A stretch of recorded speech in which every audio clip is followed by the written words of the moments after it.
क्या आप जानते हैं, पूरे 14 साल के वनवास में लक्ष्मण ने एक सेकंड भी नींद नहीं ली। और इससे भी बड़ी बात, उनकी नींद को पूरा करने के लिए कोई और 14 साल तक लगातार सोता रहा। कौन था वो? आप हैरान रह जाएंगे। वनवास की पहली रात थी। भगवान राम और सीता गहरी नींद में थे, लेकिन लक्ष्मण की आंखें जाग रही थी। उन्हें लगा, यदि मैं सो जाऊं तो जंगल के खतरे मेरे भैया और भाभी को नुकसान पहुंचा सकते हैं। इसी समय निशाचर देवी निद्रा अवतरित हुई।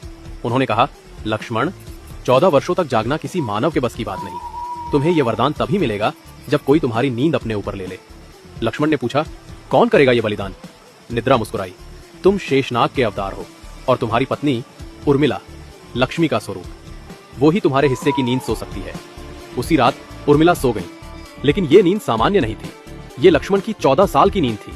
वे सोती रही और लक्ष्मण रात दर रात राम और सीता की रक्षा करते रहे। वनवास खत्म होने के बाद जब लक्ष्मण अयोध्या लौटे और उर्मिला को देखा, उनकी आंखें भर आई। उर्मिला ने आंखें खोली और 14 साल बाद पहली बार मुस्कुराई। लक्ष्मण ने कहा, तुम्हारे इस त्याग के बिना मैं इस धर्म को निभा ही नहीं पाता। लोग राम सीता के प्रेम को याद रखते हैं, लेकिन बहुत कम लोग जानते हैं कि अयोध्या की सबसे महान प्रेम कहानी लक्ष्मण और उर्मिला की है, जहां एक ने 14 साल तक नींद त्याग दी और दूसरी ने 14 साल सिर्फ अपने पति के धर्म का साथ देने के लिए सोती रहीं। ये कहानी हमें सिखाती है, सच्चा त्याग बिना शोर के किया जाता है। जय श्री राम।